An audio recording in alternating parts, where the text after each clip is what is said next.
Number 3, the Pawtucket Committee submits the following resolution. A resolution authorizing the purchase and sale agreement with JK Equities LLC for Plat 62A, Lot 309, located at 94 Pawtucket Street. Motion to approve on a roll call vote. Second. Motion made by Councilor Ruggio, seconded by Councilor Mercer and Councilor Sokovic. The Property Committee submits the following resolution with request for approval. Resolution authorizing the purchase and sale agreement with JK Equities LLC for Plat 62A, Lot 309, located at 94 Pawtucket Street. Motion is to approve the resolution from the Property Committee. Any discussion? Council? Council? Shooty, and then Council. Sure. I will try to be brief. Sometimes through life, I feel like I forget what made me. And as time has gone on with this question of this sale, I forgot that before my body broke down, before I had injuries, athletics made me. I grew up in Winston-Salem, North Carolina, home of Wake Forest University. I started playing baseball when I was a young girl. I was the only girl that made it onto the All-Star team when I was 10 and 11. I continued to play sports through middle school. I was a varsity athlete in high school. But I forget that sometimes because when you're a kid, it doesn't mean the same, I feel like, until you reflect on it. I later went into the arts for a career, but I know for a fact that I would not have the mental fortitude today. I would not have the self-assurance, the belief in fair play, the ability to communicate, and really the ability to rehab when things go wrong without all of that and without a supportive community both at every level, from the elementary, middle, high school, collegiate level. If that wasn't such a part of my life, I don't know if I would be here today. I made a mistake when I voted in favor of selling Morley Field. I was really conflicted at the time. I was a new counselor. There's always felt like a lot of pressure to make decisions based on your head, your heart, your experience, people. But after seeing what has happened, after hearing members of the community, and after self-reflection, I simply cannot, under any circumstance, vote to sell this land. Even at a time when I know jobs are important, even at a time when I know that there are pros and cons that will benefit the community with this sale. I recognize that. But for me, the priority, looking back and looking forward as well, I think is about the kids and is about the parents and the families that could utilize a revitalized field in a way that no business can do.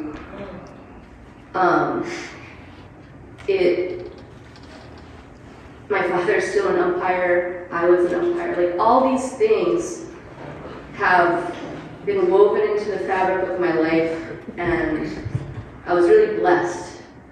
But I didn't have a space that was close by as a kid. It was a much bigger city, a much broader footprint.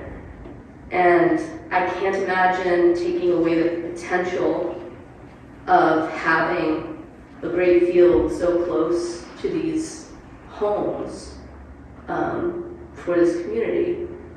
So I will not be in support of this resolution. I cannot, in good conscience.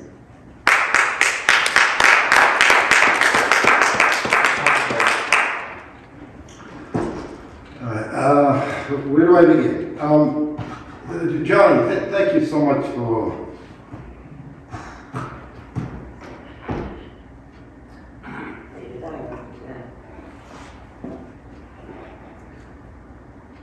his words almost brought brought me to tears, which it's doing right now when I think about the kids. I think about my own self.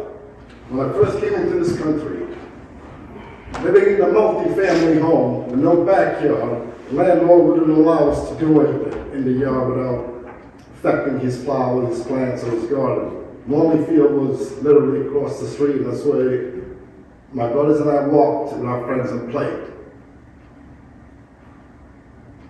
To see that, and when it makes me think of that, I think about the kids in here. Kids in Woodlawn, kids living in multi-family homes.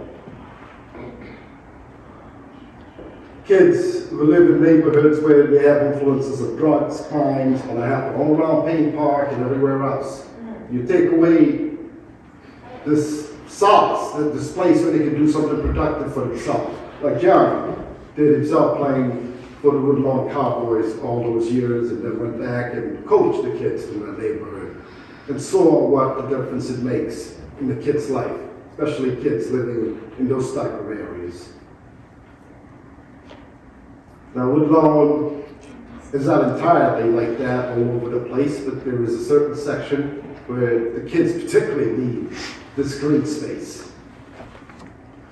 As far as pointed out very articulately regarding the city's comprehensive plan, which addresses zoning and the mapping, and I looked at that, I pulled it up, it's about that thick. And I'm going to assume, I wasn't here when that was put together, and it's supposed to be the Bible under which the Planning Commission and the city would look at how to develop the city, including recreational spaces and everything else. It's the Bible.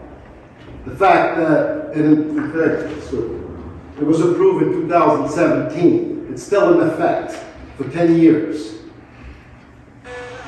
In 2017, notwithstanding the comprehensive plan, which mirrors the state's plan, as far as it pointed out, which specifically says preservation of green space is a priority.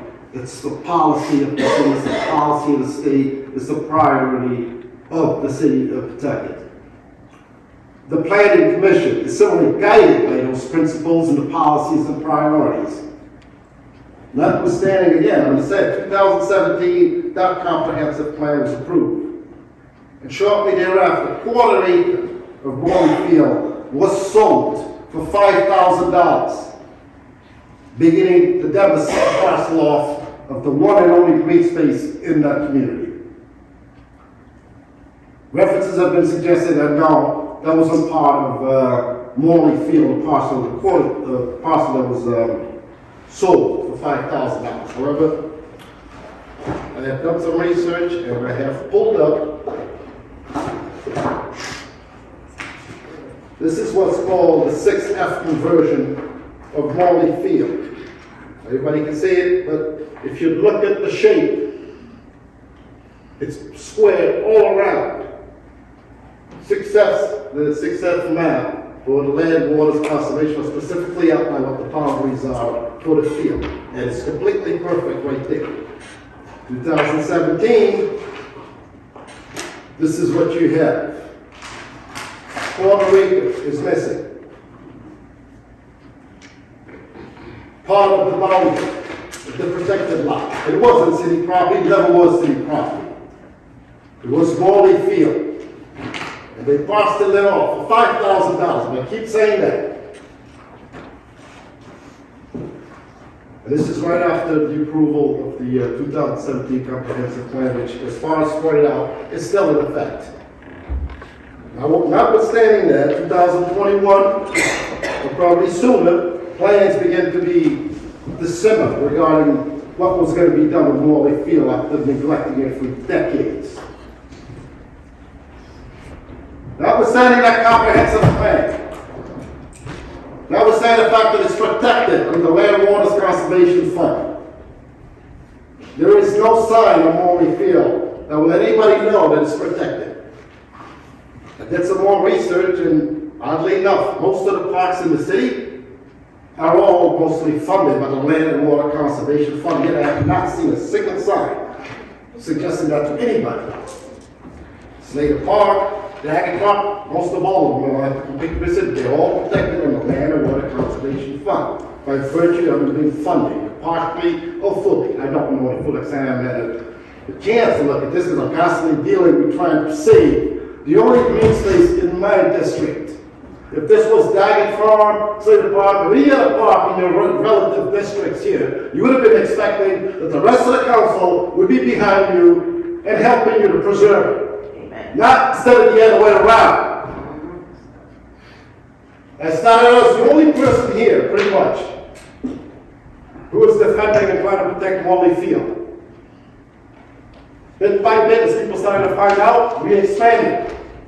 Now I get the whole community behind this entire process. And every single one of them have told you, in no uncertain terms, do not touch Morley Field. August 2021, that's when I first started here. I was very apprehensive, as Alexis just suggested, about the whole concept of selling Morley Field. Certain assurances were made to me by the administration that preservation of green space would be made in District 5 if the sale was to go forward. In fact, the mayor had people call me on the day of that vote, because I had already contacted Arujo. I'm going to go all out here, tell everybody what's going on. Okay? Because I don't care at this point, because obviously people, the administration and certain councils on this seat here do not care about what it means to preserve green space and protect the children.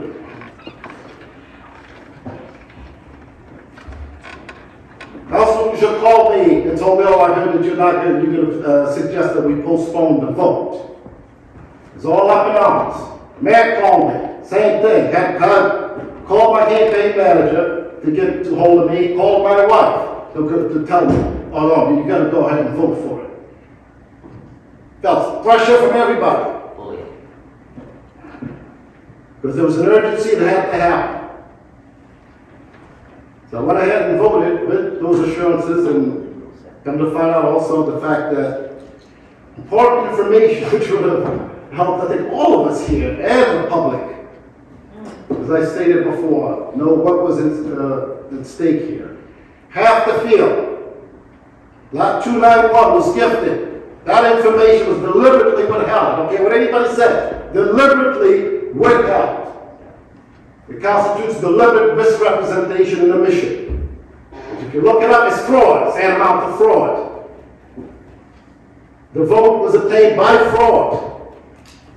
Eventually, now they've come around and they've conceded that lot 291 can't be sold. But that doesn't stop them. No, it's got to keep going. How many people have to keep coming here? I'm not sure what the urgency is for selling Morley Field so bad that despite what everybody said, despite the illegality of the first transaction, that we are still sitting over here talking, oh, this keeps going on. We can't sell the statutory protected gifted part, but we can go ahead and sell the other half. Why? What is so important about selling Morley Field to a private interest?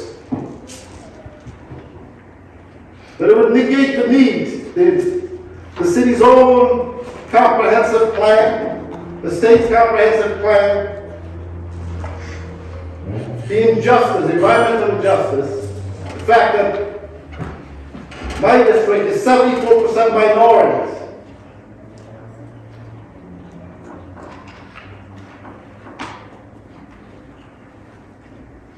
Nothing seems to move the needle. And I looked at the Valley Breeze today.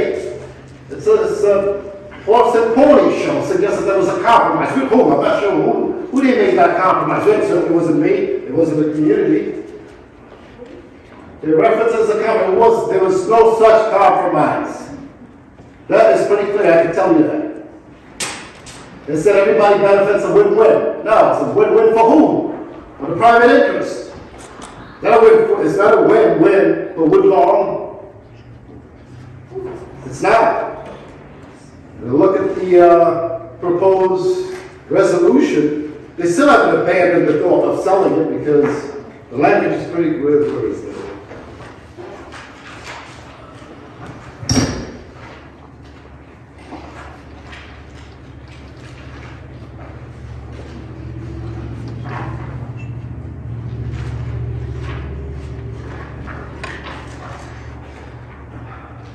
Give me a second here, just to stick for it.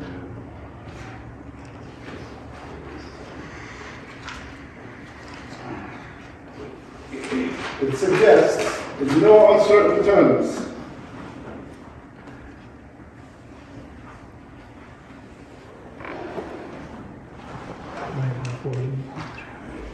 it has been determined that pursuant to Rhode Island General Law, Section 4526, the Plot 62, Lot 291, currently will not be sold.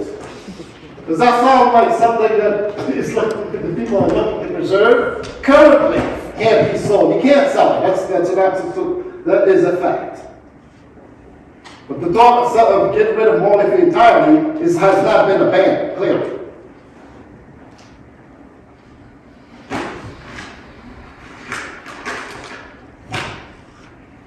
The resolution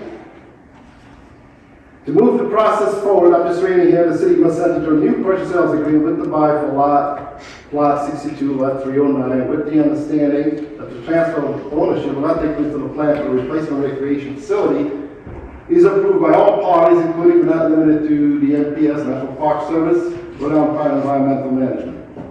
Where is the city council's approval here? That's submitted. Why?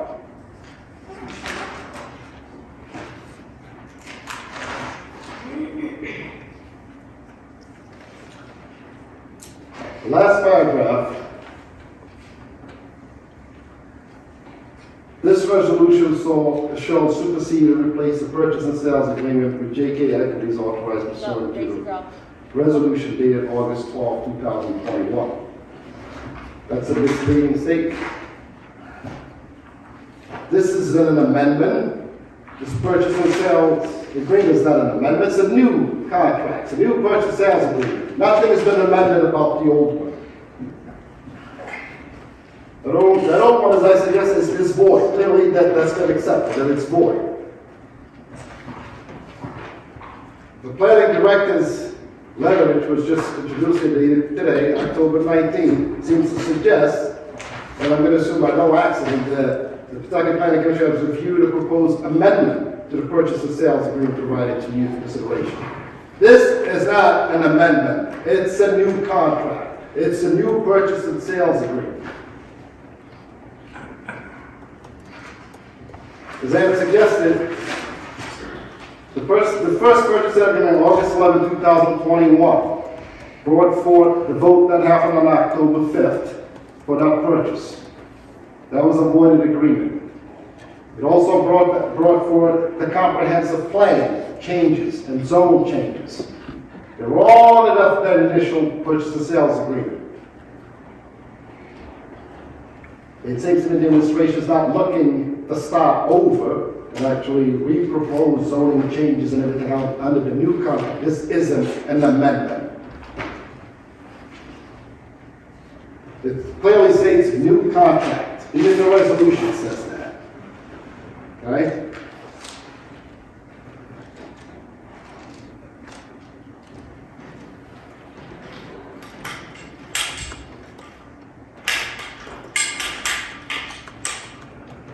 City must enter into a new purchase and sales agreement.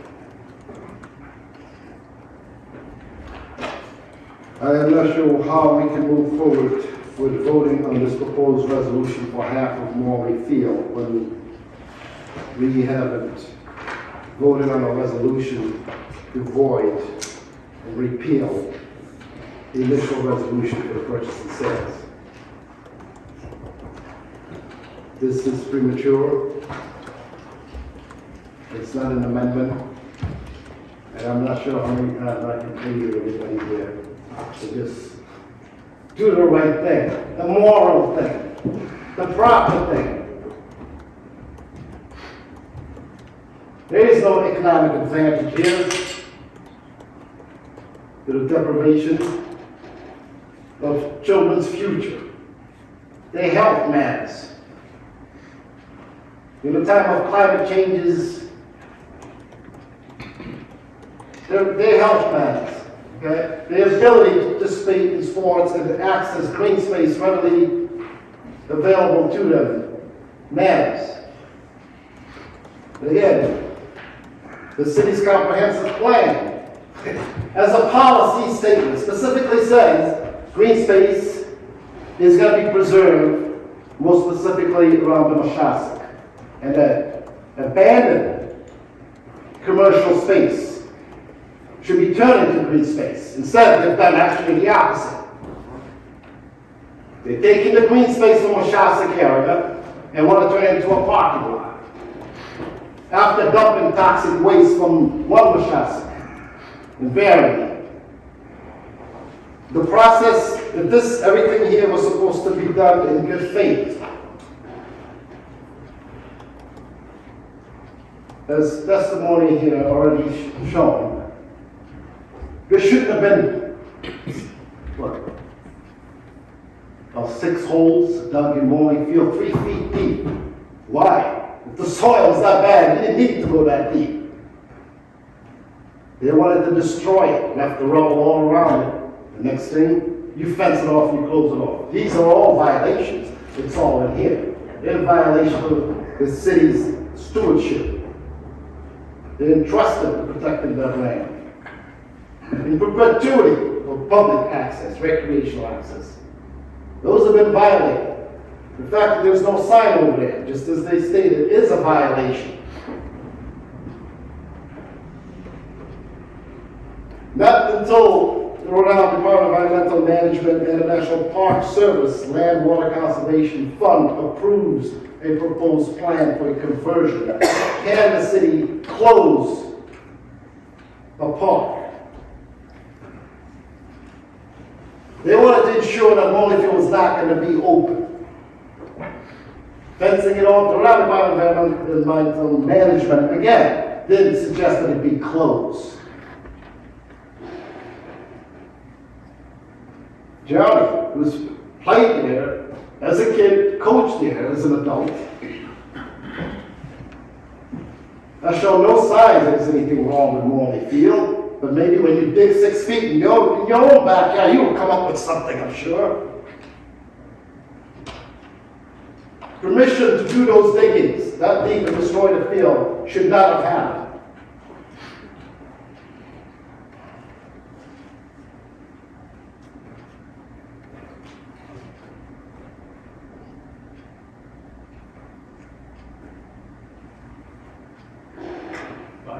Are you still going? No, I am not done.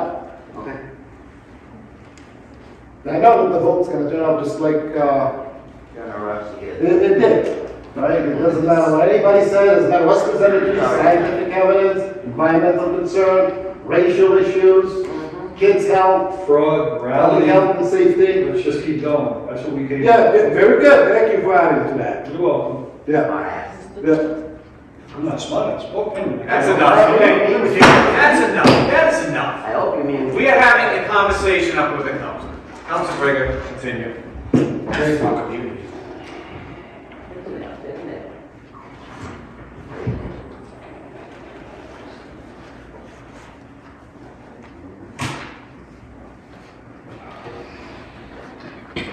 Based on the records I've looked at so far, the Rhode Island Department of Environmental Management is supposed to be monitoring what the city does relative to its legal responsibility, stewardship responsibility.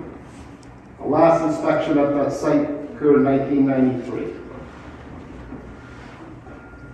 Nobody's come around and do anything.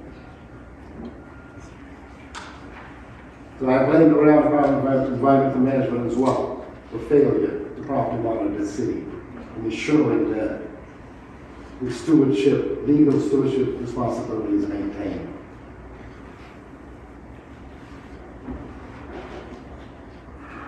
Regardless of what happens here today, I can assure you there's going to be legal action on this. That this is not the end of it. Whatever I know the vote, you have the votes, it's going to happen. problem with business.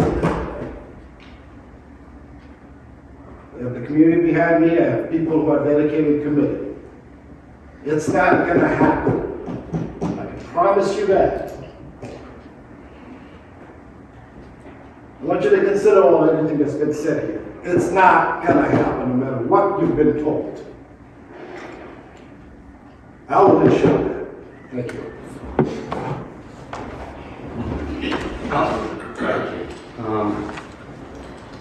For all but 9 months of my life, I've lived approximately a mile or less to Morley Field. I played on Morley Field, I coached on Morley Field. My children have played on Morley Field. My lifelong friends have made Morley Field.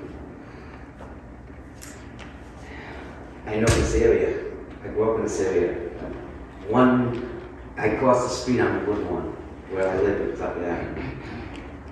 I remember when Monet was there. They closed in 2000. 200 people lost their jobs from what I read. Of course, doing the research, reading online, and going back. Schoolhouse Candy lost 100 workers in 2002. Microfibers were down about 57 people when they closed. But, you know, we came to this in 2021 because there was an opportunity to get back some jobs in the area where businesses had closed. Now it's looking at 2 decades for, 300 layoffs between Monet and Schoolhouse Candy. I knew people that worked there. I knew people that worked at all 3 businesses because, again, I've lived there most of my life. Then as we hear about 291 and we hear about the need for green space, I agree with that too. I think where the word compromise came out was because focusing on the jobs, because there's 59% poverty or below in that area. If we don't at least look at the jobs, I think we're underserving the community more by at least looking at it and having a conversation. So instead of taking all the green space away, creating a pathway for people in the area to have jobs where it's 59% poverty level, 29% children. Now, I don't know how many children are in poverty level. I don't know, I don't have that data. But any child in poverty level, that's a struggle. We talked about equity, right? We talked about, somebody even mentioned about not having vehicles. When they're bringing their Chromebooks home and they don't have internet. I'm not trying to create a narrative. There's probably kids out there if they're in poverty level. So creating a pathway to some jobs, increasing the jobs, I think was very important as well. But to John's point and a lot of other people's point, the green space is important as well. So by looking at 40% green space and 60% with them building the parking lot and remediating that area of that parking lot, it's going to create a pathway to double the initial jobs that would have been. It's not going to be nearly as many as it would have been if we did all in Morley Field, but based on what I'm hearing from the residents, and I understand the green space is very important. Like I said, I have a history there too. Okay, despite what people think, I've lived in this area my whole life. Okay, I understand it, but I also understand the poverty level. And if you don't have a car, it's hard to get a job if it's not in your area. All right, you jump on buses and what have you. It's difficult. It's problematic. And you can kind of eliminate that barrier just as we did when we had Monet, just when we did when we had Schoolhouse Candy in the area. Those jobs didn't come back. Okay, and so there's a balance, I guess, is the right way to say. Yes, we created green space that's on Pleasant Street. It's less than a mile away. But I hear, yes, we should have some green space. Definitely need some green space in 5. That's why I think this is, I thought that was a compromise, at least from my thing, because I was all about, okay, well, let's get the jobs going so we can get some, maybe we can turn those poverty numbers around, but hearing about the green space and knowing now about 291 that was discovered, then yeah, let's do something with the 291. Let's create a nice area for the kids, for the community. But we also, I really think we need to look at the job part of it as well, especially when over half of that area is a poverty or below. And it's within walking distance to some of these people. It's inside, in the purchase and sales agreement, that was one of the amendments. Inside the purchase and sales agreement where they're gonna give priority to qualified individuals. And, you know, when you're doing warehousing, that's not the future. It is the future, but it's the now. And there's skills that can be learned in those jobs. And people can take that experience and, you know, get workable wages with, living wages with benefits. Again, these jobs left the area, and I was in the area, I remember. I know people that were laid off. And so that's the compromise for me, the balance for me, was instead of just saying, okay, let's go all the jobs, let's keep some of the green space, and let's get some more jobs in the area. Cost of gas, everybody knows the cost of rent. It's crazy, right? Housing is unbelievably expensive. Providing a pathway for somebody to come in, even if it's an entry-level position, you know, learning, you know, in warehousing, there's so many things I can talk about because I know the job pretty well. The skills that they could learn and to help get these numbers down at the poverty level. And again, I don't know how many children are in the poverty level, but if you, simple math would say, okay, if you have 59% at the poverty level or below, and you have 29% children, then 29 times 59% is about 17%. Even if it's 10%, it's way too many children to be in the poverty level. So we get to keep a little bit of green space, but we get to increase the jobs, and that will allow a pathway for more jobs for the local residents. I'm trying, and with my vote and the way I'm thinking, to serve the community the best way possible, looking at every single positive in it. And if you take all the green space away, that's a negative. If you take all the extra jobs that would come in, to me, that's a negative as well. So that's where, you know, it's going to double the amount of jobs, and it's going to keep 40% of the green space. And I think that's so important, because those jobs were born 2 decades ago. Microfibers was 2016. There's only 57 people there. But again, I know people that got laid off from both Schoolhouse Candy and from Monet. You know, and that pathway's there. I'm not trying to make a decision to make somebody wealthy as far as private business. I'm trying to make a decision here that how can we improve that community and allow these numbers hopefully to come down if they hire some of these folks and just make it a little more affordable for people in that area. I have a lot of memories at Morley, and I'm so, you know, that's why I'm really glad we're coming to this part where we're going to keep that parcel and fix it up if the vote goes that way, and whether it's for or not, it's up to everybody to decide what they want to do moving forward. But I really want to emphasize that this is, if we take away, if we don't discuss both the jobs and the green space, I think we are on the serving the community further. So that's why I thought it was a compromise, at least from my point of view. Thank you, Councilor. Councilor Mercer.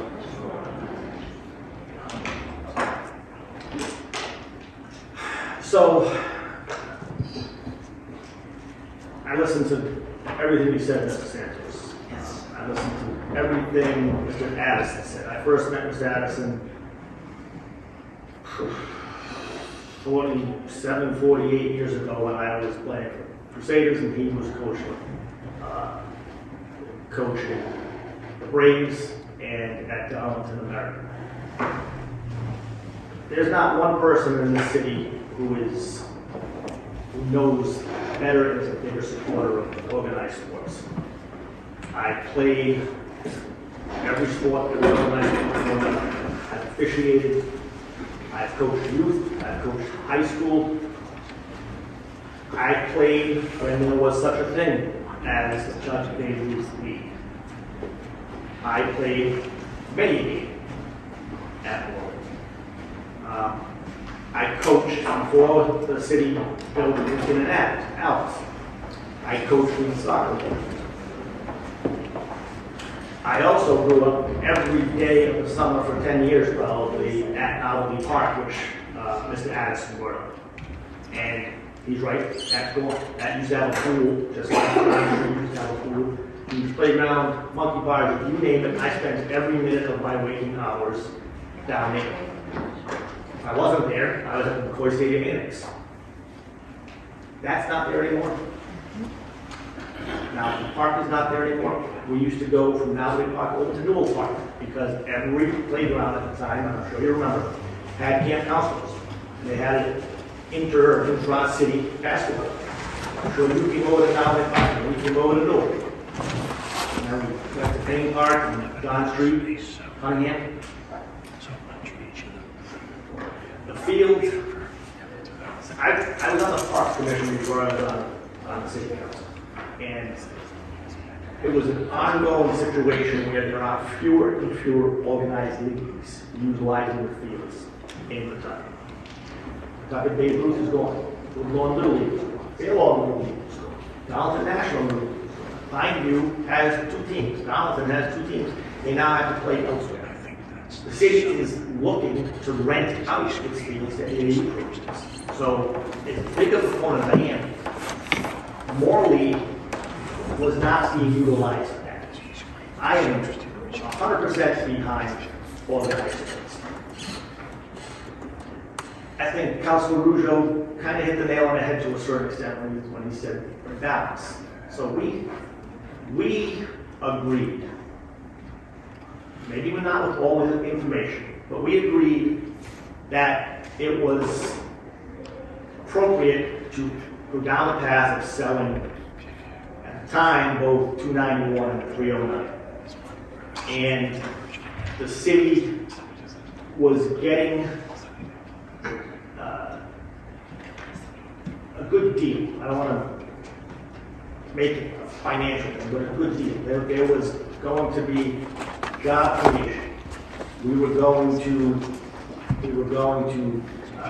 pay for the parcels a fair price, an appraised price. We were going to also have the buyer, JK Equities, was going to give, and you know, there's no other way to say it. They were going to give $1.5 million for the relocation. And that relocation can only be accomplished and only be done if the National Park Service says yes. So this is not a done deal. It's not going to be a done deal for a long time. But the legality is for the NPS to determine. The propriety is for the NPS and DES to determine. So it was discovered, and it's a good thing it was discovered. I applaud Councilor Mercer for uncovering the statute that talked about gifting. I do believe that nobody else knew about it. I firmly believe that is the case. I've come to understand that the town of South Kingstown is running into the same exact problem because nobody there knew that the statute existed. And the title research company they used didn't know. It took this hitting the airwaves, so to speak, to alert them that they may have the same sort of problem. Indeed, they do. So, I know it says currently, the understanding is that it is not going to. J&K, as a prospective buyer, does not want to enter into some prolonged hoop jumping contest to try to get 291 to be saleable. And we don't. You know, we made it very clear, council leadership made it very clear to the administration that we were not interested in going to the General Assembly, doing anything of that nature. So, we had agreed a year ago, a little over a year ago, to sell both parcels. It still is a good idea, in my opinion, balancing what Councilor Rougeau has said, to move forward with this.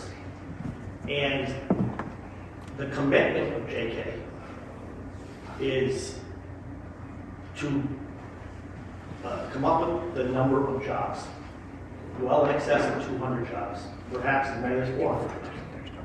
Committed to trying to attract as many Pawtucket residents to those jobs, and moreover, Woodlawn residents who might be able to walk to work.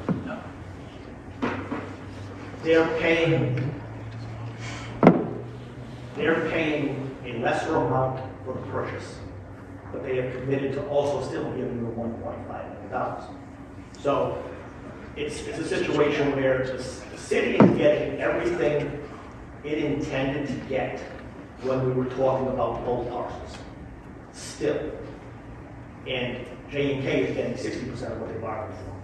But they have still committed to the city the 1.5. And that is big. It also allows us to replace 3 acres with almost 10. Since 291 is precluded from being sold, I don't know if the right word is compromise, but the council leadership went to the administration to say, we do not want to sell off 309 and leave 291 on its own to fester. And honestly, it wasn't a tough sale.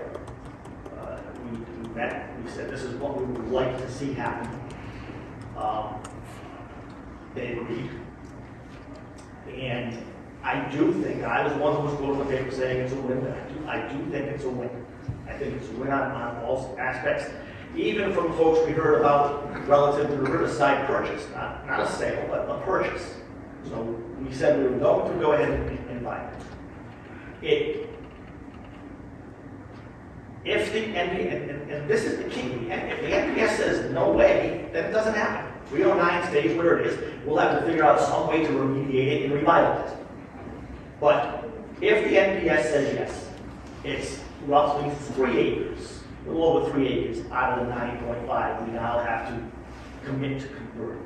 And even then, it can be converted in a very natural state. It's not going to be, it doesn't have to be evolving. It does not have to be, it can be any number of, quote, passive recreation. And sports is passive.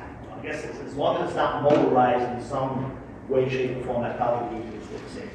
So we heard from folks who think that the Riverside property is public green space. Well, it's not.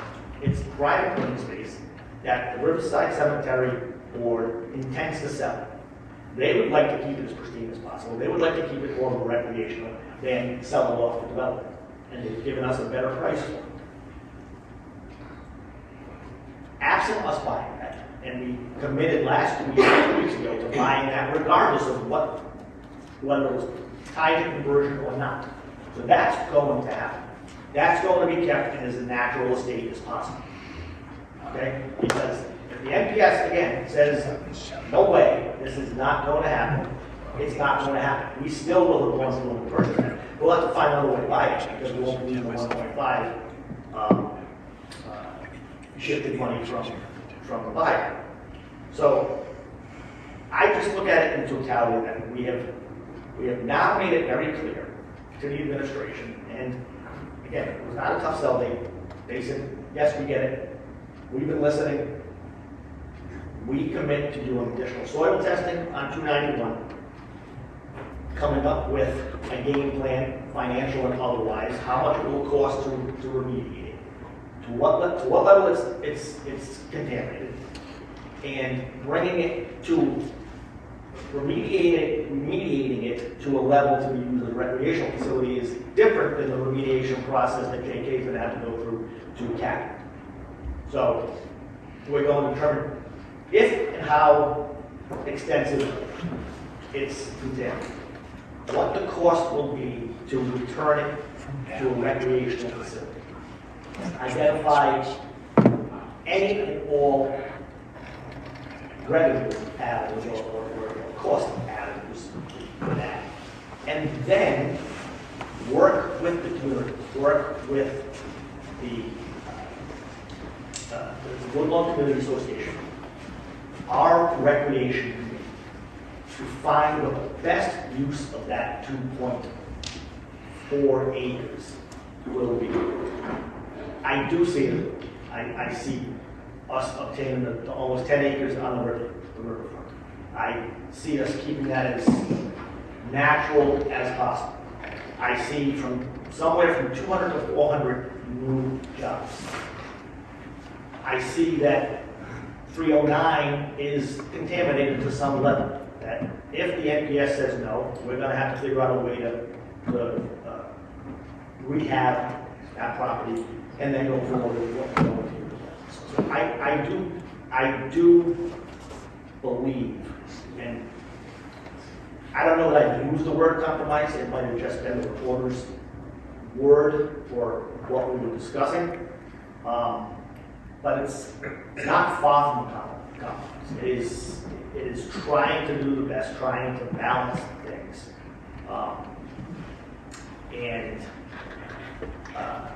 I will say I did have a little bit of heartburn with the word currently, Councilor Gregor, in that, and I was not going to sway you one way or the other, but I do agree with you that has a bad connotation to it. As for, and I don't think we can, I know I'm going now, but I don't think we can talk about item 3 without talking about item 4 coming thereafter. So that's why I brought up the compromise and all the rest, because it was already covered. I truly do think, and I voted this way in the property committee, that we should recommend approval of both item 3 and item 4. And having said that, Councilor Alpha, I want to confirm. When we started this process over a year and a half ago, almost 2 years ago, if you talk to anybody that lived in that area, most of them were all affected. They tell you they worked at one day. And I appreciate Councilor Rujo bringing that point out, that I know plenty of people that lived over in that area, that worked in that area. Jobs weren't the greatest, but you know what? It was a job and they appreciated having it. When it left, that's all they talked about, is the fact that it wasn't there anymore. So when we started sitting down to try and hash out bringing jobs back to that area so people could walk to work, we said, yeah, all right. As Councilor Mercer pointed out, Councilor Gregor's point, we were made aware of something that didn't do it, so the leadership went back to the administration, which is the administration's responsibility to turn around and negotiate this stuff. Some of the other points that the council members have said that they were concerned about the 350 to 400 jobs just going to anyone. And we had said that during negotiations or during some of the discussions that were happening about the sale, the council was adamant about having that put in and making sure that commitment was met. Although Councilor Mercer points out too that it's not enforceable to tell somebody they have to do this or have to do that when it comes to jobs, but they went as far as to put it in their purchase and sale agreement that they would turn around and try and get people from the area. They would get first preference, which is what we thought was an accomplishment on our part on behalf of the rest of what we heard from our colleagues. And I understand Councilor Gregor's point too, that he feels passionate about it. I understand his passion. I listen to everybody here, and I listen to a lot of other people too. We've got 70,000 people in the city of Pawtucket that we represent, and we want to make sure when we hear about keeping taxes down, we hear from our constituents all the time, stop speeding, stop this. There's plenty of issues that we hear from. So I just want to point out that I don't think that, this was done with any malice. This was done with the intention on turning around serving the community as a whole, and especially that community. Because people have pointed out that they're underrepresented, and they're a community that are looking for another break. Councilor DeRosa points out tonight, can't we just possibly try to get things in certain areas that we're doing in this area? So I think when Councilor Mercer mentions that it's a compromise, I think it's something that we work to try and figure out how to get through this and make it a win-win for both. In a lot of situations where people argue, there isn't a win-win. You know, it's, one person's gonna get their way and the other person's not. And then at that point there, they start throwing out accusations of this, or that, or this, or that. That's not what we took these jobs for. We took these jobs to make the tough decisions on what was in the best interest of the city as a whole. And I think for the most part, that my colleagues have all made those tough decisions when it's come before us in the past. And I think they'll continue to do that in the future too.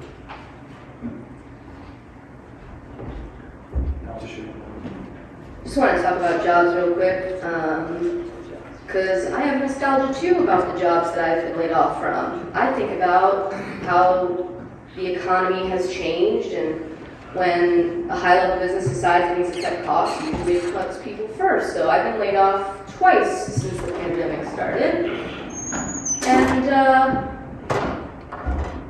guess what? I'm an adult, and there's infrastructure in place to the state, nationally, to help me through that process. But the reality is here, we are talking about 200 to 400 jobs.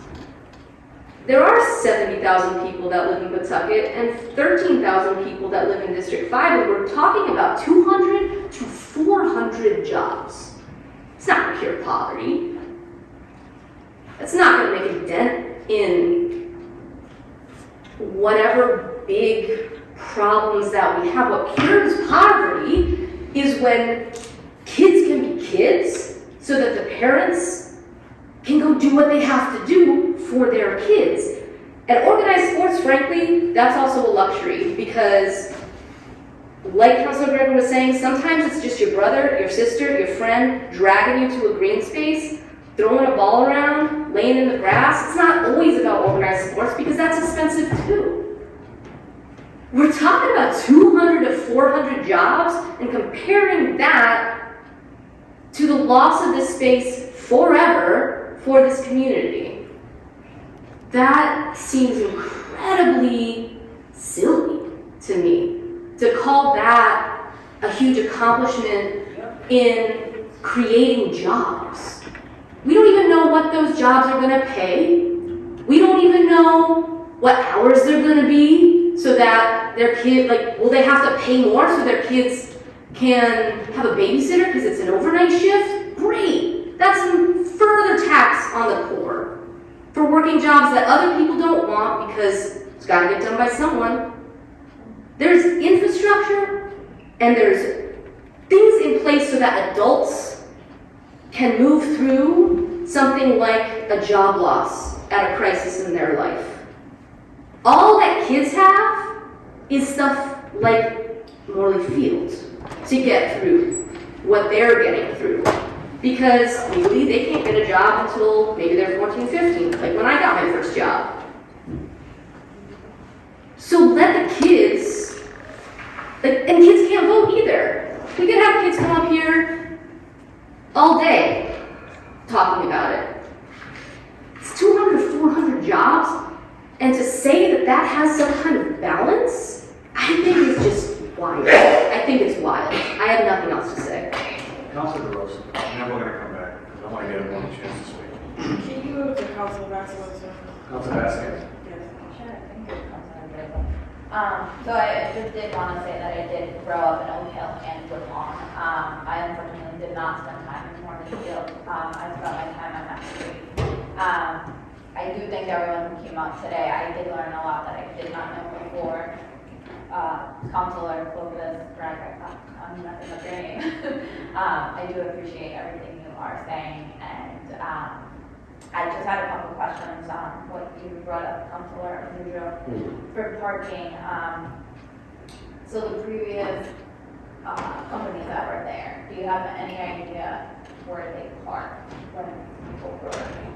No, I don't, but the building size didn't encroach any of the Morley Field area, so I would think, I don't know where they park, but I think the building size was probably a little smaller than what was gonna be proposed, because now there's gonna be more land, that's where they put the parking. Okay, and just for, maybe I'll say my ignorance, maybe I'm not understanding it fully, but the building that would be built in that area would take over part of 309, is that why? My Or is that just parking? My understanding is that would be utilized for parking, and I believe, Just parking. right, yeah, and this would allow to have more building space, so they could have more workers, more tenants and whatnot, you know. So it will bring more jobs to that. And originally, like I said, when it had full complement of both lots, it was a bigger number.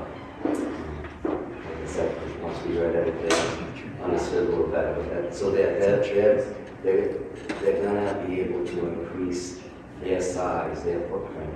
Okay, I get that. But for you or for anyone else, is there any other property? And I believe the administration did this due diligence and all of that. I'm just really wondering, Dylan or Director, is there any other area where there could be parking for the people who potentially would work there? I don't know if you know the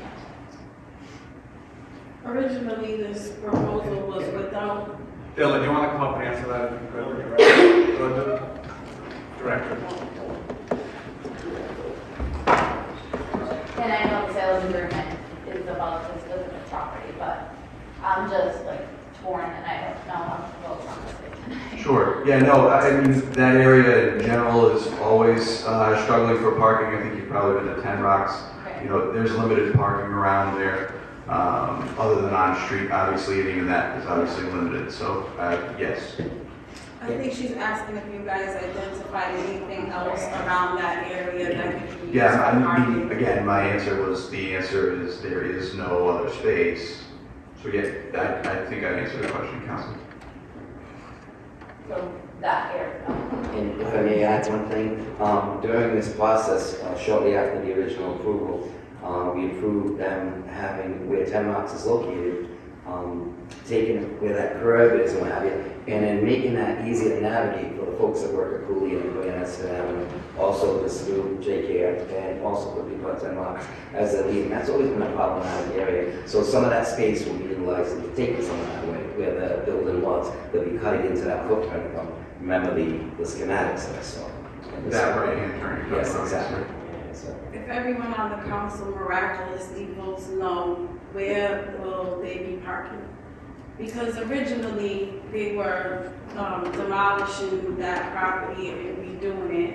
And Morley Field wasn't part of their plan. Then Morley Field became part of their plan. So what was the original plan with their parking? And do they have a plan if Morley Field doesn't go forward? My understanding is they're demolishing the building, they're gonna build a new building on that parcel that they currently own. And the Morley Field piece that you're talking about, lot 309 would be for parking for that facility.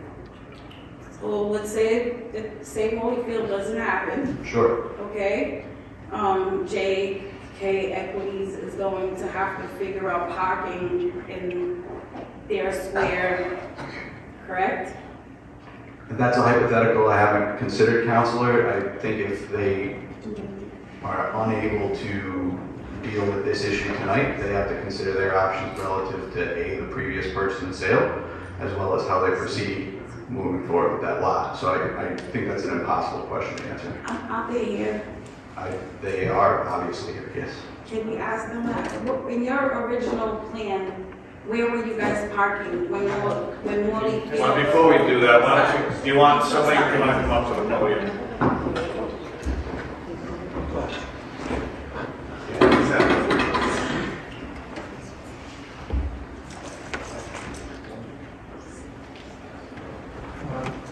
Just to introduce myself, I'm Sean Coffey. I've represented JK Equities throughout the proceedings before this council and also the other city boards. With respect to the project, pardon me, I'm losing my voice. I had a cold, I tested for COVID, I was negative. I didn't know ordinary colds existed anymore, but pardon me. The plan for 1 Mashasset Street, which is the lot where 88 Fabrics was located before, the buildings are being raised now. That previously been approved by all the city boards to obtain appropriate zoning. There's a parking plan. Part of that parking would be behind 10 Rocks up on the hill, and then also on the parcel itself. This is without taking into account the ball field. That gave us a design of the project that accommodated a certain kind of use, warehousing and distribution use. What we learned as we talked to the prospective tenants who were involved in this last mile distribution, which is what this project seems to be ideally located and suited for, is that additional parking would add dramatically to the appeal of that to those end users. The original plan for the entire Morley Field encompassed, they had, don't hold me to the exact numbers, but approximately 370 or so parking spaces for these Sprinter vans, which are used in last mile distribution. This, using half the field, and it's because of the shape and the setbacks and other things that are required for wetlands, would provide approximately 200 spaces, which would still be attractive for that use, more attractive for that kind of last mile use. That was the motivation. Sorry, how many parking spaces without either of the two lots would you guys have? I don't recall exactly. It was a different type of configuration. Because you also have tractor trailers involved. Those were to use that kind of hillside behind 10 Rocks, the storage tractor trailers, and the Sprinter vans would be located more on a particular parcel. The parking is as much for the Sprinter vans as anything else. And part of the plan for Morley Field was potentially down the road, there'd be conduit under the parking area, which would allow for those charging stations for electric vehicles. Because more and more of these Sprinter vans are going electric. That's the way retail is going. We're re-envisioning the mall in Providence. People are buying their stuff, whatever they want, online. You know, the boxes arrive every day. I'm sure you've seen them all over the neighborhoods. Does that help? I hope. A little bit. Okay. Dylan, I had a question, sorry, I should have to stay up. Sorry about that.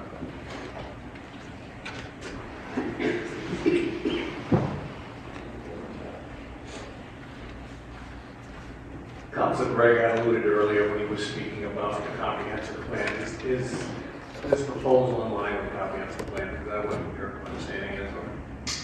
I can defer kind of comments on the comprehensive plan to the planning director, if you don't mind. Yeah, I think there's been multiple things in front of the council relative to that as well. Bianca, can you come up and answer that question?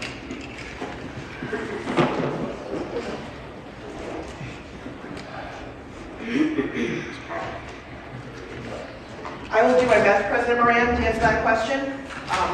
I have not reviewed the original proposal that was submitted to the Planning Commission from 2021. I can certainly do so. But in order for the Planning Commission to have approved the original PNS, the modified, the new PMS, amended, whatever you want to call it, they have to make sure that it aligns with the comprehensive plan. And yes, does the comprehensive plan talk about green space? Yes, but it also talks about land use reform policy, about economic development, and just to clarify the comp plan, the comprehensive plan is established every 5 to 10 years per Rhode Island state law, but also we do what are called comprehensive amendments or updates, and you are allowed to do them 2 to 3 times per year. So I don't know if your comp plan has been amended since its original adoption. I can certainly check on that and get back to you. But there are many things in the comp plan. It relates to economic development, it talks about housing, it talks about land use, and so that all gets vetted before the Planning Commission as it relates to, before they approve anything. And I think Councilor Gregg was specifically talking about the green space portion of it, correct? Is that what you were talking about? Yes, and specifically a policy and preference for preserving green space around the Moshasek River and taking commercial property that's been abandoned and turning that into green space. That was the policy and the priority identified in the comprehensive plan, specifically identified. So I would have to go back and look at what was presented in 2021, but as long as it gets vetted against the comp plan, it's a guidance. Just because it says one thing doesn't mean it precludes you from doing another. That's why you vet it. You identify which the priorities are, you go before the planning commission has open dialogue, open meeting, discussion, and then they vote. It is my understanding that they voted unanimously last year, and they voted unanimously last night. The comprehensive plan is just that, it's a comprehensive plan. Correct. Takes in all sorts of aspects. Yes, and it gets updated based on your economics, your population, your census data, your land use need, and it derives from the state's comp plan. So we have the state comprehensive plan, and the land use also comes from the SCORP. I'm going to mess up with the SCORP, but it's basically the state's outdoor recreation plan. And so, planning commission in vetting, determining conformance with the comprehensive plan, the councilor Alpha's term is balanced act that the planning commission does on every issue. Correct. As does the zoning board. Thank you. Thank you, Bianca. Councilor Wilson. I really wish this. Sorry, just to clarify, Mr. Coffey, who was part of the process from the very beginning, said that the city did amend their comprehensive plan, and you could probably speak to that better than I can. The amendments were made, not to the sections that Councilor Gregor is discussing, but with respect to the designation of properties within the park and within the comprehensive plan. There's public open, there's industrial open, manufacturing open, obviously there's residential, commercial areas as well. It was changed from public open to manufacturing open as part of the contract. If I mean, that's not entirely correct, it's conditional. It is On the conditional approval. on the purchase. Okay. Councilor Wilson. I have so much to say, but I'm gonna really try to be brief and please don't take what I'm saying personal.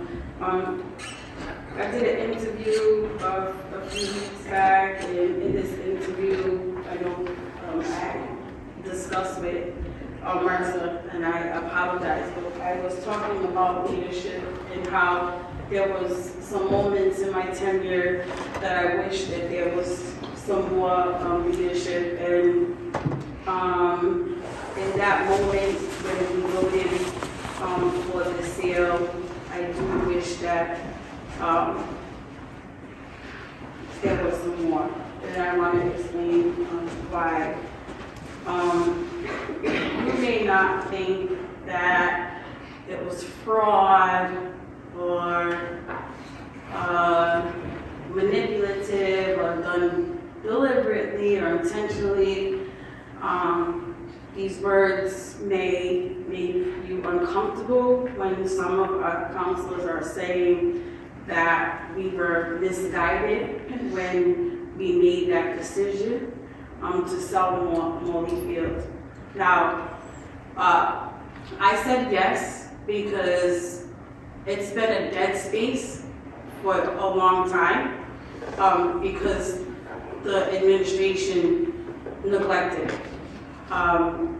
But I know many Cape Verdean soccer leagues and Cape Verdean young men and women who really, and even John with the Oakwood Raiders, I know when you guys had to go over, it was, even though it's a great field over there, it's a little disheartening to have to leave. So I know how valuable and how hard people have been screaming for this administration to pay Morley Field attention and to bring it back to its natural state so that we can use it.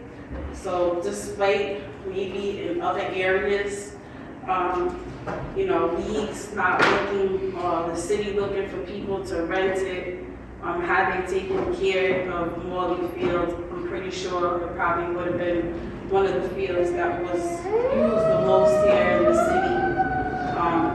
But it wasn't because telling you guys about Nuno, who is a young Cape Verdean boy, who unfortunately his father was shot and killed in our city. And part of keeping him safe and keeping him in the right direction, and keeping him away from violence and in school and listening to his mom, is him having the ability to ride his bike down to Morley Field, and not to be in a league, but to throw a ball with his friend, to sit by the river, and instead of, not to say that Bean Park is a bad park, it's not Bean Park, but it has had its moments, and some parents, try to prepare their children from going there so that they can be safe and not get involved in city things. When I voted, yes, of course, jobs sounded good, to that area. And not having a voice in the city, especially as a Cape Verdean woman, with the District 5, I've been fighting for Morley Field, been ignored. It just felt like, why not vote yes? What else do we have to do? We got nothing else to force this administration to bring Morley Field back or utilize it or help us figure it out. So that's the reason why I voted yes. It was a great mistake. I appreciate you, Councilor Gregor, for finding out this information about the deed and the National Park Service. Morley Field was a gift, 291, this section, and the land, I can't remember, fund, paid for the rest of this, correct? And I think that the city did us a disservice by not taking care of it, and then instead of looking for ways to take care of it, for several years apparently, they've been looking for an easy way out. So this might have been a good thing for microfibers, but for the residents of District 5, it's a bad deal. And I'm looking at Morley Field, I couldn't imagine half of it being a pop with 360 or 200 trucks coming in and out on the other side. I just couldn't imagine it being that. Without Morley Field, it's not like this building's not going up. It's not like jobs are not going to be here. It might not be 400, but it's going to be something, and they still have other options that they had before for parking. Something else somebody said is, who do we work for? I know I heard a lot of stuff about, here comes the environmentalist, and everybody, all the environmentalists are here. But outside of the people who showed up here on their spare time to, speak up against this, I did my due diligence and went out and spoke to some of our residents in District 5. I literally did not find a person, one person, not one, and I looked to say, yeah, you know what, forget Morley Field, build it, we need the jobs. Not one person, despite me saying, this could bring 400 jobs to the community. It's like, no, our kids need it. The community that we serve, put our kids first above everything. So I can't sell not even a portion of Morley Field. And not only that, I know some of you guys don't like the words that I use, but number 4, it's a demand. that they bring Morley Field up and back as soon as possible. And unfortunately, the city should go work with JK Equities and try to figure out another plan that does not include selling Morley Field. Bianca Policastro, she came here, as Sandra Keno, you guys talked about so many projects that were coming to Pawtucket and was going to bring jobs. Many of them didn't include selling only green space in any of these communities. And so all of those projects, you know, are pretty cool and good for the city. This sale right here is disheartening, and I really don't think that it should go through. And I want to say this other thing.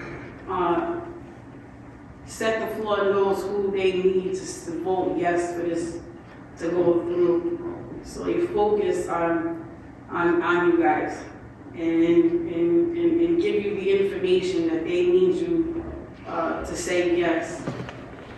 As a minority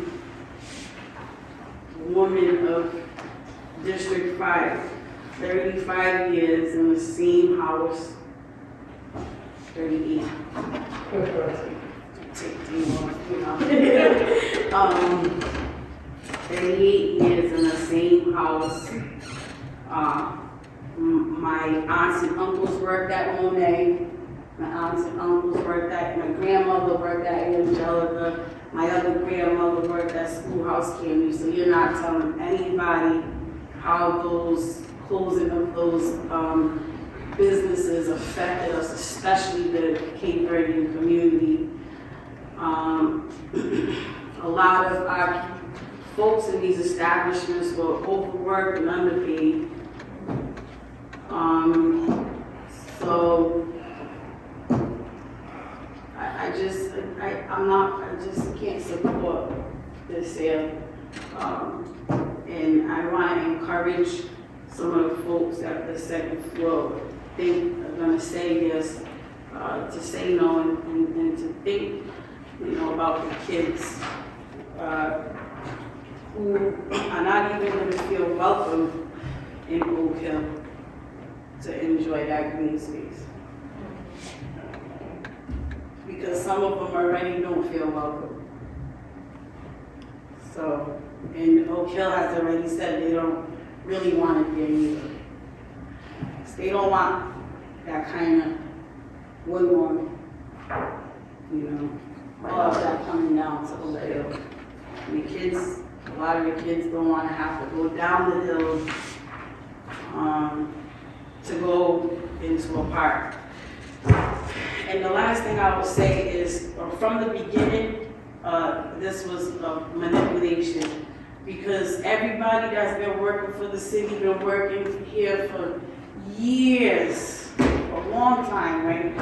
And so when they said we're gonna replace this park somewhere, and Councilman Rush said, District 5, the second floor, was like, we're gonna try.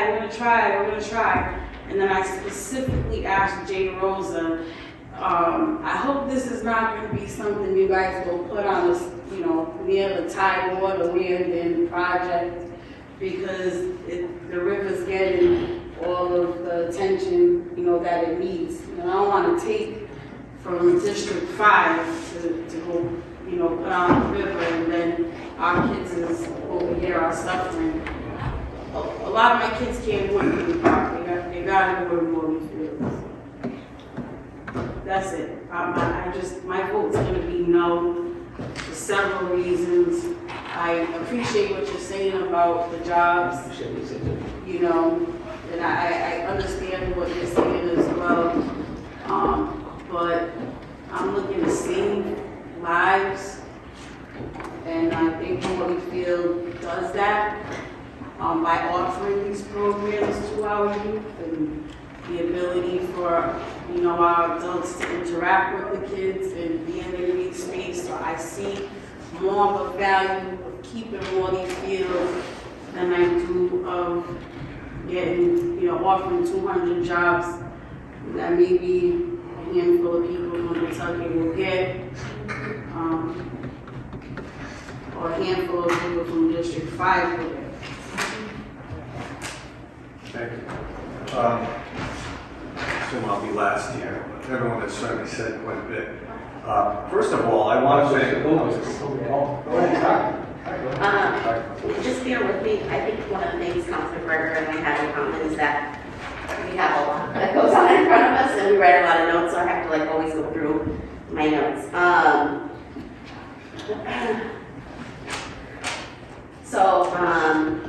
I think like Councilor Rosa said and Councilor Berger said, so when my mom came to this country, she worked at Monet too.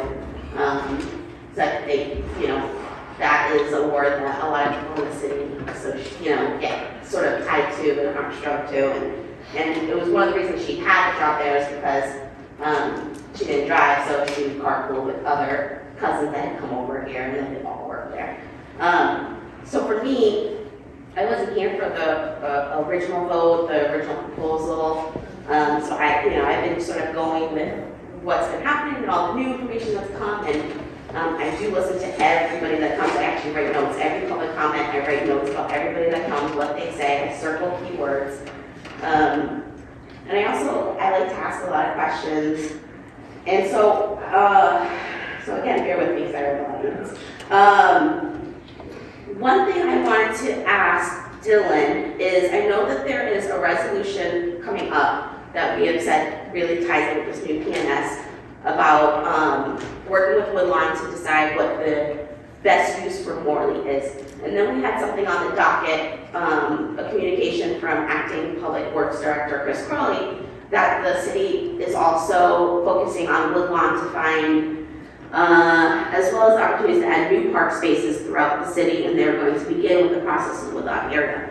So I guess my question for you, Dylan, is I know the resolution says you're going to work with the Woodlawn community to figure out what's the best use for the Morley parcel, whatever happens if it remains that one parcel, what to do with it. My other question is, is it realistic, and is it something we can hold the city accountable to adding and spreading green space further into Woodlawn to make up whatever happens here, if we have to, make up some of this acreage that we lose in Morley and add even better opportunities for that community to spread out into Woodlawn versus right at that space on Shasta.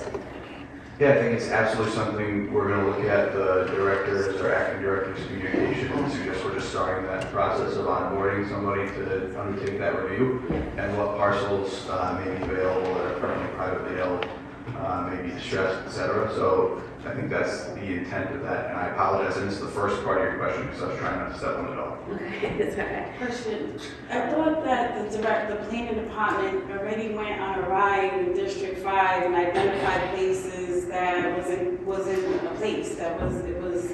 I thought you guys are ready. He paid somebody overtime to go survey District 5. They didn't find nothing. I thought that was for the bigger size though. She was talking about not conversion. Yeah, not conversion. I'm not talking about conversion. I'm talking about just adding Conversion. more. Yeah, I'm not talking about conversion, conversion. exactly, yeah. I'm talking about adding, in general, more green space that has nothing to do with converting Morley, but spreading out even more green space in Woodlawn. So I just want to make sure that communication from Chris Crawley, that is in essence something we can hold the administration accountable. That it is filed in our docket, and we can come back to you and say what's going on with extra green space in Woodlawn. Yes. Okay. I guess this is for planning.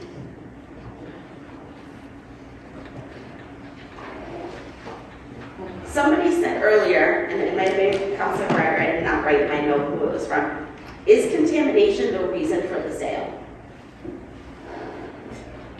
No. Oh, sorry.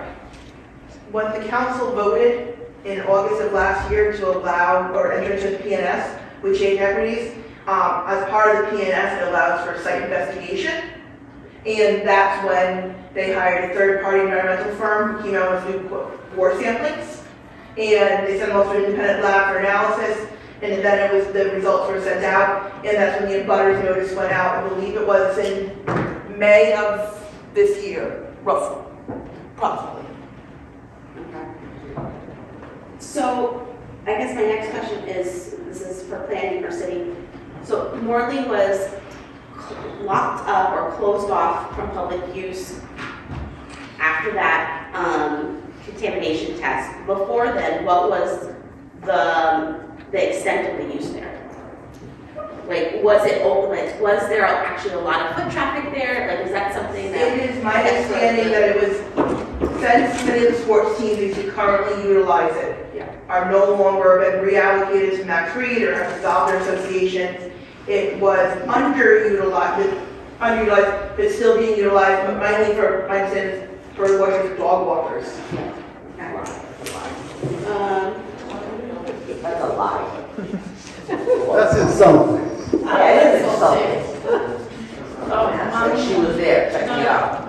Tell me from your perspective, was it underutilized? What's your perspective? Hold on. It was underutilized, by, sports leagues, but because it was not taken care of, and also the administration orchestrated, like moved them to Max Reed. So it has been empty, not being used because like Oakwood Davis is now at the Max Reed Field. Not something that they wanted to do. Right. And so that's why. It was still being used for soccer though. And we had, Don't leave that out. we had some soccer leagues using it. Flag And football. they were using it without going to go take a permit out. But also on Sundays, they was doing an adult football league there, where they were playing football games. The guys called it, Daddy's Daycare, because they were playing football with the kids running on the side of the field. Anybody probably was giving out food there, so. And they were, passing out food there. Thank you. We have an appraisal on Pleasant, correct? Correct. Okay. I'm just going through my notes here. And then somebody had brought up during public comment that this whole process started without approval by Rhode Island.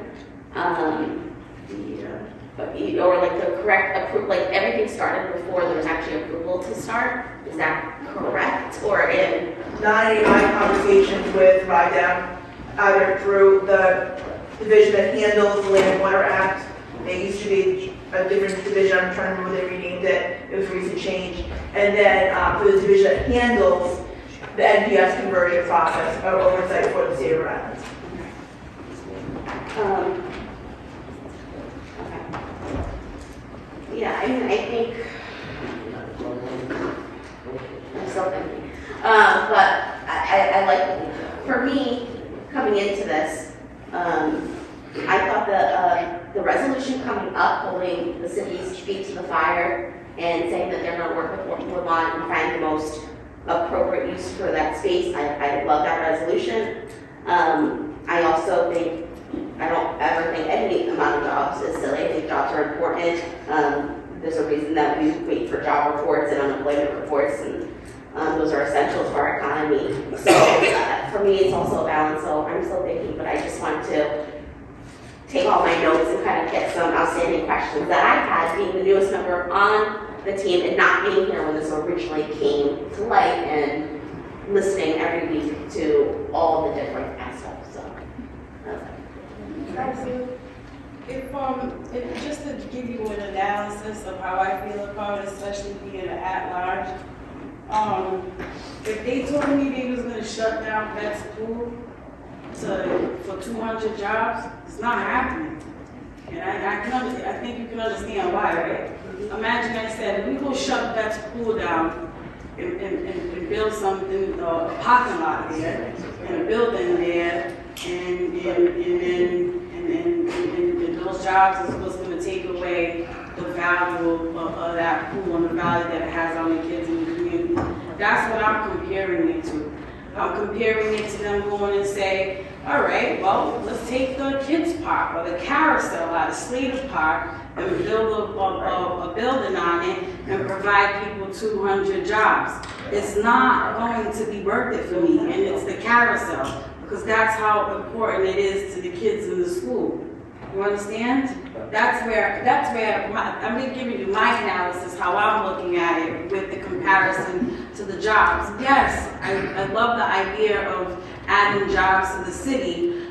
FedEx is doing it, right? And they're not taking nobody's green space. There are other people doing it, and we're not substituting green space with, with this. And so that's the reason why I'm so, I trust me, I know my people need a job. It's just, It's different than where that's park. huh? Property rate is different than where that's park is located. These are jobs within. There's no parking actually in park. No, and that's why I'm giving, this is why I'm giving her that analysis, right? So what you're saying is, my point exactly. It's my point exactly. It's my point exactly. You're looking at it. Before you speak. And I'm sorry, but looking at it linear, and I get what I'm saying is, I understand what you're saying about the jobs. But if I need to give anybody here an analysis, that's what I'm gonna give it. She's the council of District 1. She's 6'6", sorry. And you have that's parked there. And that's the analysis when you're voting, that's what I want you to think of. What building is worth letting go of at school? What building is worth getting rid of the carousel in Slater Park? And so then you can understand why we're so passionate about not giving up Morley Field, not a section of it. Yeah, and I get it, because, in the 9 months I've been here, I've, fought a lot to get a lot of stuff happening in Vets Park.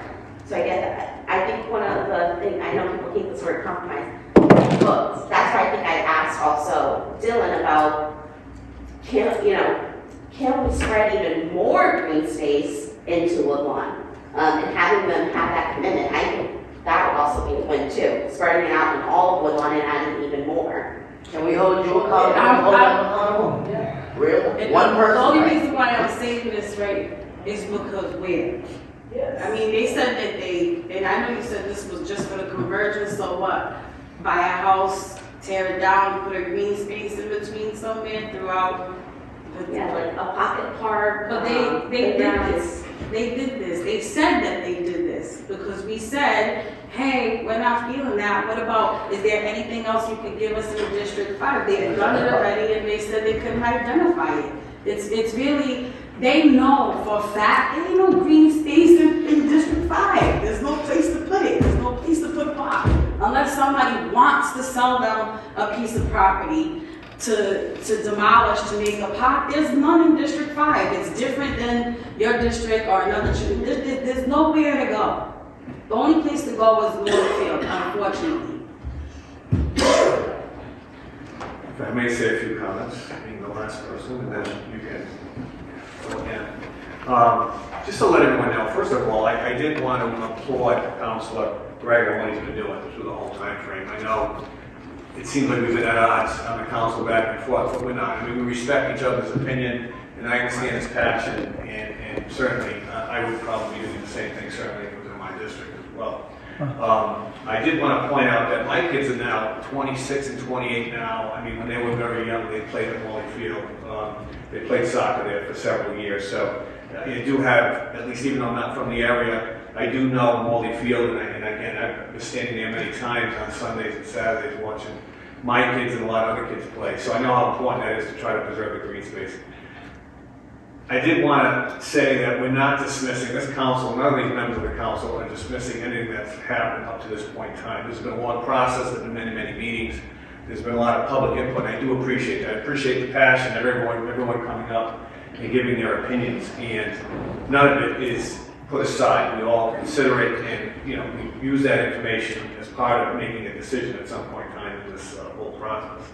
I wanted to say, and I know it's not easy, Councilor Rougeau, being chair of the property committee, I mean, you've been through a lot doing this, and I appreciate all the work that you've done on the committee and members as well, Councilor Mercer and Councilor Sokovic. It's not easy for you to do this because you do have some ties involved, like you said earlier this evening, emotional ties. You're from the area, you know what's going on over there, but you also have a business background as well, too. So I understand where you're coming from, and I gotta say, compromise is probably not the best word to use. I know Councilor Mercer said that earlier, and it's almost a term I want to use earlier, and I'm not going to use it, I'm just going to say it, but that's not really what's happening. It's not really a compromise. I think it's more what Councilor Ruggio said earlier, it's a balance. And when you're balancing something, it's never going to be even. I mean, it's never even right now. My hands are never going to be even like that. So one side is a little higher, a little lower than the other, and so you try to balance the job aspect of it, but you don't want to lose the green space for the children, and I understand that.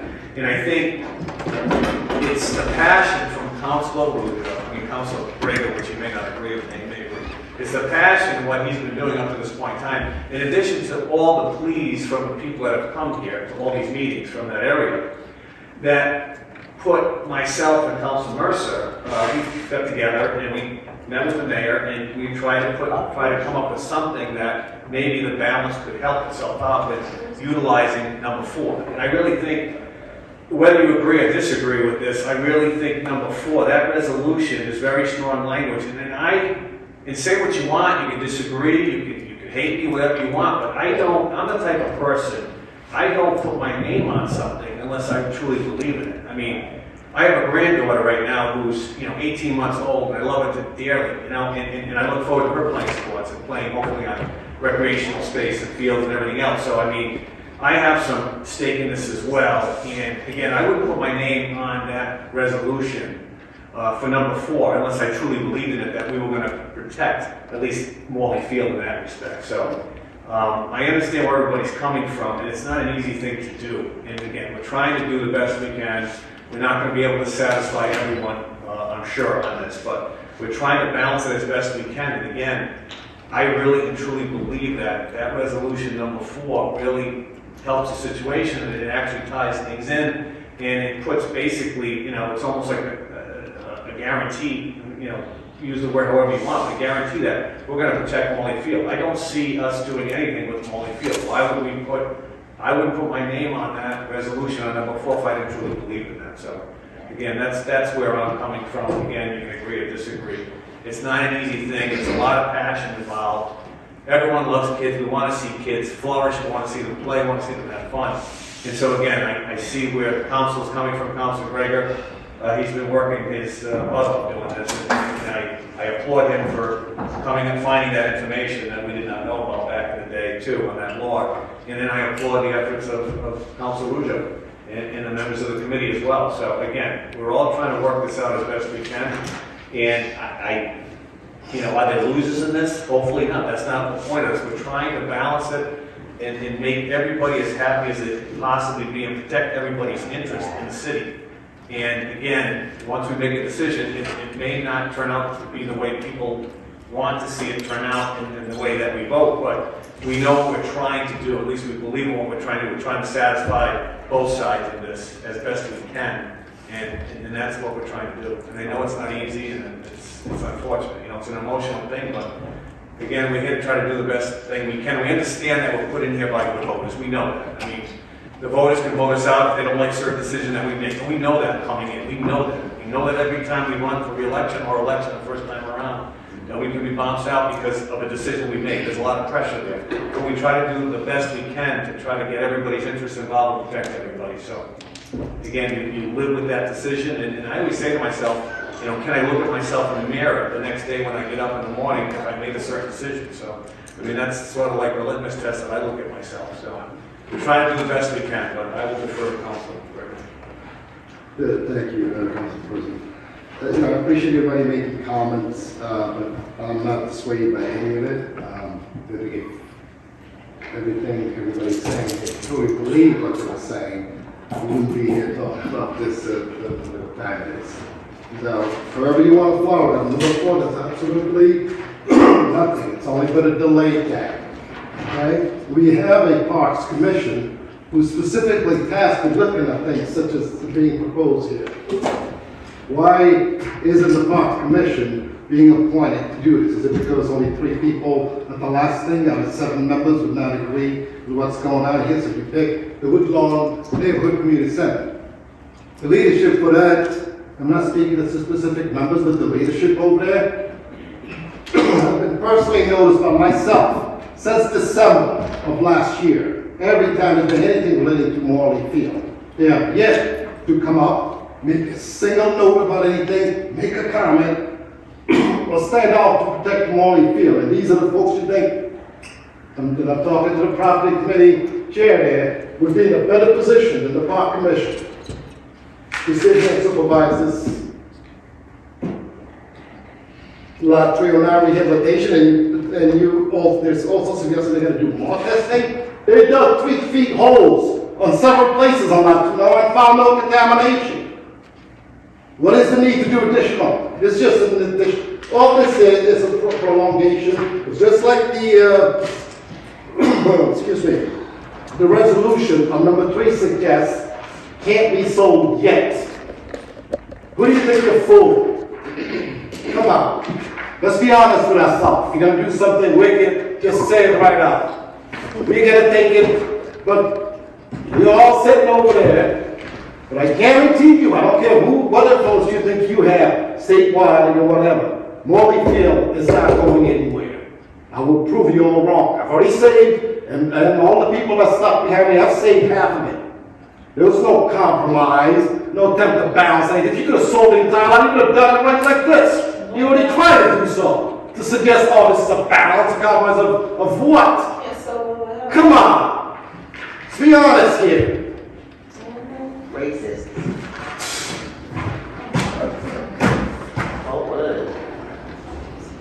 I think that's it. Are we ready? I'm all set. Let's go. Let's go. Motion is on to vote on number 3. That's already passed. Correct, Rich? Yeah. That is all. Clerk will call the roll. President Moran. Yes. Councilor Ruggio. Yes. Councilor DeRosa. No. Councilor Gregor. No. Councilor Mercer. Yes. Councilor Schutte. No. Councilor Sokovic.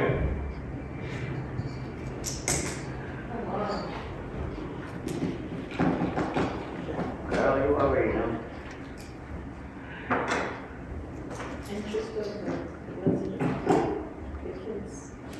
Yes. Councilor Vasquez. No. Councilor Wilding. Yes. 5-4. Item number 4, the property committee submits the following resolution for approval. Resolution requesting the administration to work with the Woodlawn Neighborhood Association to ensure the reopening and rehabilitation of the recreational facility at Grenville Street, AP 62, Lot 291. Motion to approve on a roll call vote. Motion made by Councilor Ruggio, second by Councilor Mercer. The property committee submits the following resolution for approval. Resolution requesting the administration to work with the Woodlawn Neighborhood Association to ensure the reopening and rehabilitation of the recreational facility at Grenville Street, Assessors Plat 62, Lot 291. Be approved on a roll call vote. Any discussion? Very, very quickly. I know we kind of conflated the two all along. I think we all said our piece. And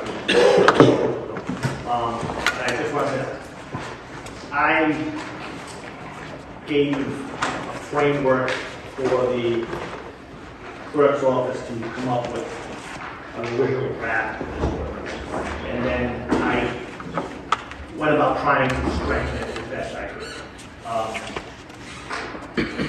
As a drafter of it, I would certainly consider a friendly amendment if Councilor Gregor, if you think the Parks Commission should be also included in this. Entirely up to you. I'm certainly willing to do that. I didn't know there's some sort of disconnect between certain factions in Woodlawn. I thought that the best idea would be to have a Woodlawn Association be involved, but if it's better to have another cook in the kitchen from the Parks Commission, I would consider that as a friendly amendment, so.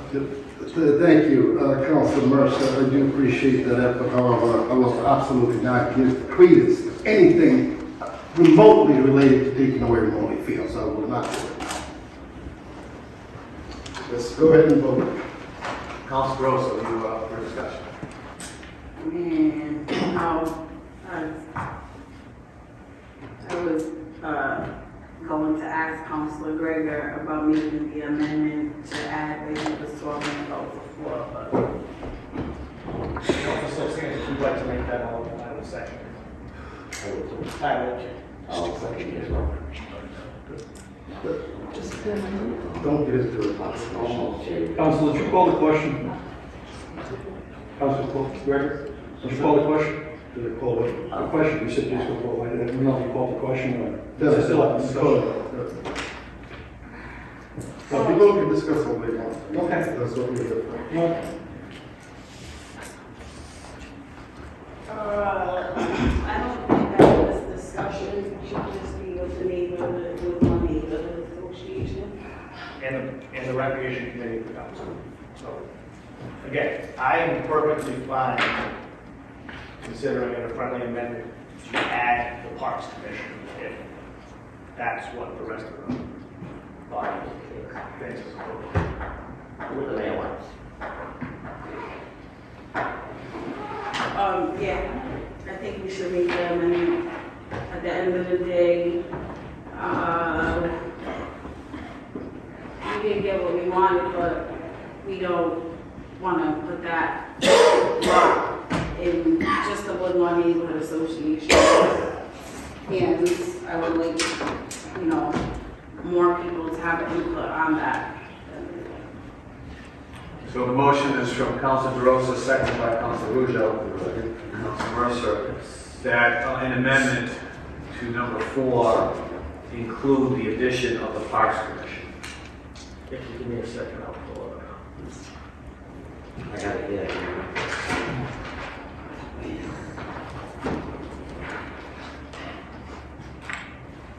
So the final whereas paragraph currently reads, whereas upon completion of the foregoing, the city is directed to work cooperatively with the Woodlawn Neighborhood Association and City Council Recreation Committee to determine the most appropriate recreational use of this area. And what you're suggesting is Woodlawn Neighborhood Association, comma, City Council Recreation Committee, and the Parks Commission. So that would be the moved amendment, and I think Councilor Rubio had a second. So that is a motion to, for the amendment first and then as amended, Rick? Yes, I vote on the amendment. All right, so the vote is on the amendment to add the Pawtucket Parks Commission at the end from Woodlawn Neighborhood Association Recreation Committee, stated by Councilor Mercer. And this is the vote on the amendment. Any discussion on the amendment? Councilor Gregor. Do the rules allow for an amended version of a resolution that's first introduced to be voted on? Yeah, that's why we're doing it. We're going to vote on the amendment. That's what he's going to call, what it's going to call the roll on. Any further discussion on the amendment? Clerk will call the roll on the amendment. President Moran. Yes. Councilor Rujo. Yes. Councilor DeRosa. Yes. Councilor Gregor. I'm going to abstain.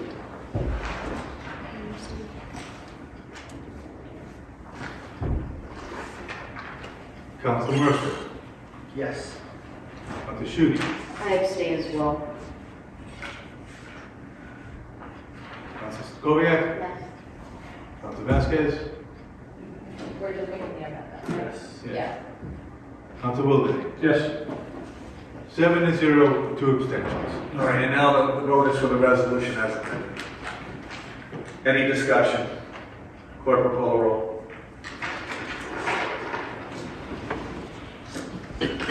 President Moran. Yes.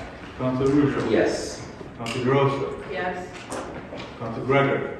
I'm going to abstain. Councilor Mercer. Yes. Shudy. No. Councilor Sokovic. Yes. Councilor Vasquez. Yes. Councilor Wilden. Yes. 7-1, 1 abstention.